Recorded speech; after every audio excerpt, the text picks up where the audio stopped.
Hello bachon, let's see the question which says that when NF3 undergoes hydrolysis at room temperature then the product will be।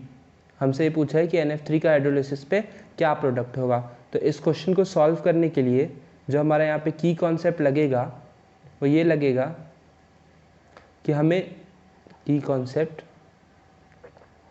ये लगेगा कि हमें पता होना चाहिए कि जब भी हाइड्रोलिसिस होगा तो उसमें जिसका हाइड्रोलिसिस हो उसके पास एक वेकेंट ऑर्बिटल अवेलेबल होना चाहिए, that is vacant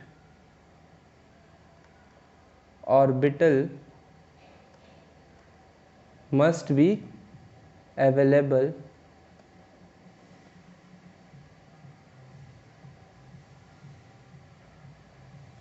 for hydrolysis.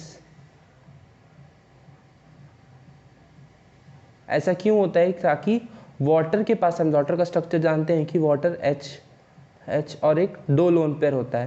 तो हाइड्रोलिसिस तभी होता है जब जिस एटम के पास एक मतलब एक वेकेंट ऑर्बिटल होता है, क्योंकि ऑक्सीजन का जो लोन पेयर होता है उस वेकेंट ऑर्बिटल में डिपॉजिट होता है और फिर उसके बाद उसमें OH जाके जुड़ जाता है। लेकिन अब अगर NF3 में देखें तो जो स्ट्रक्चर होगा NF3 का वो होगा नाइट्रोजन एक लोन पेयर और 3 फ्लोरीन एटम्स। ये होगा NF3 का स्ट्रक्चर। हम देख सकते हैं कि नाइट्रोजन के पास एक भी वेकेंट ऑर्बिटल नहीं है, प्लस उसके पास खुद का एक लोन पेयर है। प्लस अगर हम यहाँ पे फ्लोरीन के पास भी देखें तो फ्लोरीन के पास 3 लोन पेयर होंगे और एक भी वेकेंट ऑर्बिटल नहीं होगा। इसी के कारण हम बोल सकते हैं कि NF3 का हाइड्रोलिसिस होगा ही नहीं।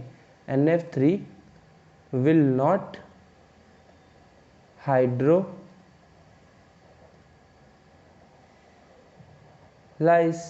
NF3 हाइड्रोलाइज ही नहीं होगा। तो हम बोल सकते हैं कि जो हमारा यहाँ पे की कॉन्सेप्ट लगा, सॉरी हाँ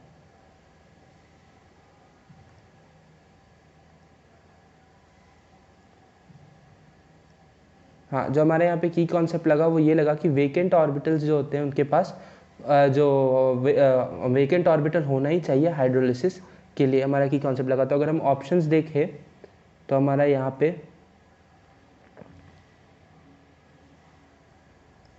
जो हमारा ऑप्शन देखें तो हमारा नन ऑफ दिस ऑप्शन हो जाएगा, क्योंकि इसका हाइड्रोलिसिस ही नहीं होगा। तो डी ऑप्शन इसका करेक्ट आंसर हो जाएगा। Hope you understood it well and best of luck.